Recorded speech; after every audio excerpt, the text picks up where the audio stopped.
뉴스일 라이브 오늘 첫 소식입니다. 북한이 어젯밤 군사 정찰 위성을 발사했습니다. 하지만 발사한 지 2분도 채 안 돼 공중에서 폭발을 했습니다. 북한도 이례적으로 이 실패를 빠르게 인정했는데요. 그러면서 새로 개발한 엔진의 문제라고 밝히기도 했습니다. 어떤 의미인지 국방부 취재하고 있는 김용성 기자 연결해서 알아보겠습니다. 김 기자. 네. 자, 한일 당국의 실패 모습이 고스란히 포착이 됐다고요. 이 얘기 먼저 해보시죠. 예, 맞습니다. 합동참모본부는 북한이 어젯밤 10시 44분쯤 서해 남쪽 방향으로 군사 정찰 위성으로 주장하는 발사체를 발사했지만 2분 뒤 북한 측 해상에서 다수의 파편이 탐지됐고 공중 폭발한 것으로 보인다고 밝혔습니다. 발사 직후 실제 패당 발사체가 공중 폭발하는 모습이 일본 NHK 방송 카메라에 포착됐고 우리 군도 경비함정에서 촬영한 폭발 장면을 공개했습니다. 북한은 발사 후 약 1시간 반 뒤 조선중앙통신사 보도를 통해 발사 실패를 인정했습니다. 신형 로켓 1단이 비행 중 공중에서 폭발하는 사고가 발생했다는 이유도 밝혔습니다. 김 기자, 근데 이 북한이 스스로 신속하게 발사 실패를 인정한 것, 이게 좀 특이하더군요.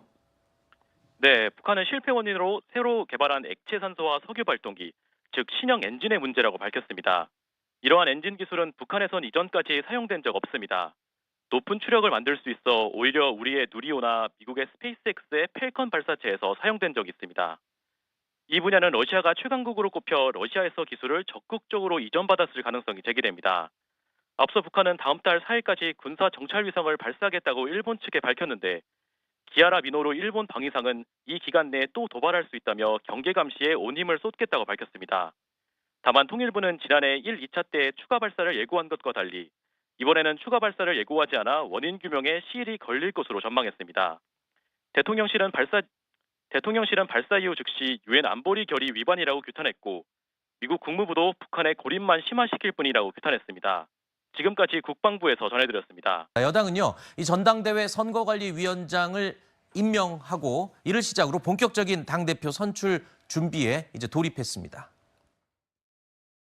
당에서는 이제 시뮬레이션을 많이 했어요. 언제 할 수 있을까? 7월 중으로도 할 수 있다. 현실적으로는 가능한 얘기고. 지금 당원 비율이 100%인 전당대회 룰이다 보니까 5대5로 바뀌어야 된다. 그거랑 맞물려서 대권 주자가 한 그 대선 1년 6개월 전에는 이제 대표직에서 물러나야 하는 이 규정도 좀 동시에 다 논의가 될 것 같으세요? 전체적인 당의 분위기는 서두르는 게 낫겠다라는 그런 분위기가 좀 더 많은 것 같아요. 지금 현재 1년 6개월 제한 규정까지 논의하지는 않을 것 같고 전대 룰, 전대 시기 두 가지니까 크게 어렵지는 않은 것 같아요. 국민의힘 차기 대표로 가장 적합한 인물이 누구냐라는 물음에 여론조사 결과가 있습니다. 응답자의 26.8%는요. 유승민 전 의원을 꼽았고요. 26%는 한동훈 전 위원장을 선택했습니다. 국민의힘 지지층에서는 과반이 넘는 61.5%가 한동훈 전 위원장을 지지한 것으로 나타났습니다. 자, 전당대회 개최 시기와 룰, 이 개정 여부가 일단 정해져야 당권 주자들이 언제 내가 나갈지 말지를 유불리를 따져서 빨리 결정을 할 텐데요. 그렇죠? 네. 가장 중요한 것은 전대 시기입니다. 그렇죠. 언제 할 거냐가 정해져야 되고요. 그리고 어떻게 선출할 거냐. 지금까지는 당원 100%입니다. 만약 당원 100%면 저 여론조사가 그대로 이어진다라고 하면 한동훈 전 위원장 외에는 다른 사람들이 해볼 만하지가 않지 않습니까? 네. 그런데 만약 당원 50%, 일반 국민 50%라면 일반 국민 여론 지지를 받고 있는 유승민 전 의원이 출마할 가능성이 상당히 높아질 수 있습니다. 네. 그렇기 때문에 전대 시기 그리고 그 당대표 선출 방식이 어떻게 되느냐가 빨리 결정이 돼야 이 당권에 도전하려는 후보들의 어떤 결심이 좀 설 수 있지 않을까 하는 생각이 듭니다. 네, 결심도 결심이지만 일단 당권 주자로 꼽히는 사람들이 제일 견제하는 사람이 한동훈 전 위원장입니다. 특히 당권 주자로 꼽히는 나경원 당선인이 이 한동훈 전 위원장을 향해서 한 전 위원장 이번에 출마하지 않을 것 같다 이런 전망까지 내놨습니다. 제가 한동훈 위원장이면 출마하지 않을 것 같아요. 전 당대표였던 분들 대권 1등 많이 했었는데 결국 대권에 오르지 못했습니다. 그래서 본인에게 굉장히 아주 위험성이 높은 자리 아닌가 이런 생각을 해서 제가 그 입장이라면 출마하지 않지 않을까.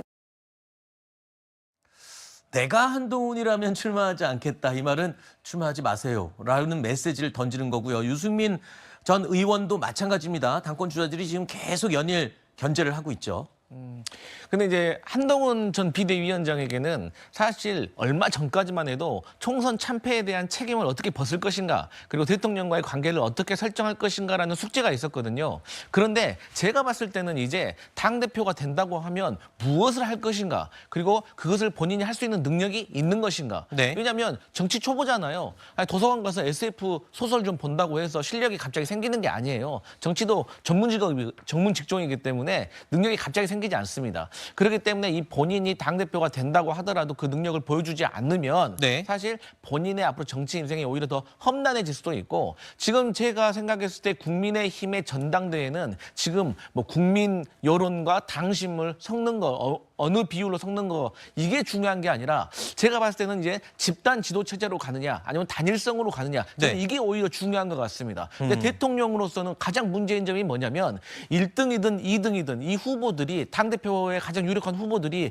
모두 비윤 아니면 반윤의 성향이기 때문에 앞으로 지금 대통령과 여당이 어떤 관계로 가져갈지, 여기에다가 지금 야당의 어떤 공세가 세지잖아요. 네. 오늘 같은 경우도 표도 지금 막아낼 수 있냐 없느냐가 지금 관건이고, 지금 추경호 원내 지도부가 네. 이 구성원들을 막 설득을 하지만 이것도 반복이 되면 피로도가 쌓여서 이제 포기할 거란 말이에요. 그러다 보면 레임덕이 심해지고 여러 가지 문제가 있기 때문에 결국 대통령이 믿을 만한 거는 이제 국정 지지율을 올리는 건데, 네. 당 지도부와 이렇게 각이 서가지고 이게 가능할까? 그래서 결론은 전대의 민심을 반영하는 것보다 저는 집단 지도 체제로 가느냐 단일성으로 가느냐가 저는 국민의힘의 앞으로 향방을 좀 가르지 않겠느냐, 이렇게 보고 있습니다. 자, 당과 대통령의 이 지지율이 좀 다르게 가는 현상, 잠시 후에 저희가 요거 짚어보도록 하고요. 먼저 이 친윤 핵심이라고 불리는 이철규 의원도요, 차기 당 대표와 관련해서 이런 의견을 던졌습니다. 대통령이 국정 운영이 성공할 수 있게끔 뒷받침해드려야 되고요. 네. 또 그런 걸 뒷받침하면서 때로는 쓴소리도 할 수 있을 겁니다. 그렇지만 그것이 발목 잡고 총질하고 하는 이런 갈등을 유발하는 무책임한 발언들이 쏟아져 나와서는 안 되겠죠. 대통령께서 네. 당시 선거에 고생한 한동훈 위원장과 지도부를 네. 초청을 하신 것으로 그때 보도가 됐지 않습니까? 그렇죠. 예. 그걸 거절하는 모습은 아름답지 못했다. 예. 다른 일정으로 좀 조율해가지고 초청에 응하겠다라는 뜻을 전달했다면은 네. 이후에 이런 갈등설이니 뭐니 이런 것들이 증폭되지 않았을 것 같은 아쉬움이 남습니다. 자, 이철규 의원은 여당은 대통령과 함께 가야 한다라는 점을 강조하고 있는데, 근데 여론조사 이 최근 지지율 추이를 보면요, 당정 분리 현상, 그러니까 여당의 지지율과 대통령의 지지율이 좀 따로 움직이는 그런 현상이 감지가 되고 있거든요. 아까 부위원장님이 얘기해 주셨던 바로 그 부분입니다. 그러니까 이게 대통령이 일단 변화의 모멘텀을 못 만든 게 가장 크고요. 그러니까 지금 추이를 방금 그래프에서 보셨듯이 굉장히 일정하거든요. 네. 그런 걸 봤을 때 이게 어쨌든 대통령에 대한 실망감이 있었고, 그런데 그걸 바꿀 만한 어떤 뭐 예를 들면 총선 참패 직후에 정말 국정 운영 기조를 전향적으로 바꾼다든지, 뭐 김건희 여사 논란에 대해서 재발 방지책으로 검토되었던 뭐 특별 감찰관 임명이나 제2부속실 뭐 설치, 이런 식의 구체적인 행동이 뒤따랐어야만 제가 봤을 때 그 반등의 모멘텀이 생길 수 있었는데, 네. 총선 참패 이후에 제가 봤을 때 뭐 최혜병 특검법에 대해서 거부권을 행사하시는 입장도 그대로고, 이런 여러 가지 대통령에 대한 실망감이 고착화되고 있는 거예요. 그래서 제가 봤을 때 아마 여당 지지층, 심지어는 지난번 대선 때 대통령을 지지했던 분들도 대통령에 대해서 아마 이미 꽝이 나온 복권이다 이렇게 생각을 하실 거예요. 그래서 네. 더 이상 긁어볼 필요도 없고 더 이상의 호기심도 기대감도 가질 수 없는 상황이다 보니까, 그렇지만 보수를 떠날 수 없는 사람들 입장에서는 당밖에 기댈 데가 없는 거 아닙니까? 네. 뭐 전당대회도 다가온다고 하고, 그러니까 거기에 대해선 일말의 희망을 버리시지는 않는 거기 때문에 네. 당의 지지율은 어느 정도 저렇게 유지가 되는 건 거죠. 일단 오늘 가장 뜨거운 주제는 잠시 후에 2시에 이 국회 본회의에서 있을 최상병 특검법 국회 표결 결과입니다. 이게 어떻게 나오느냐에 따라서 전국의 이 방향이 확 바뀌어 버릴 수도 있을 텐데요. 또한 여당도 차기 당 대표가 누가 되느냐에 따라서 지금 이 열세에 몰려 있는 상황을 바꾸느냐 여부도 결정이 될 것 같습니다.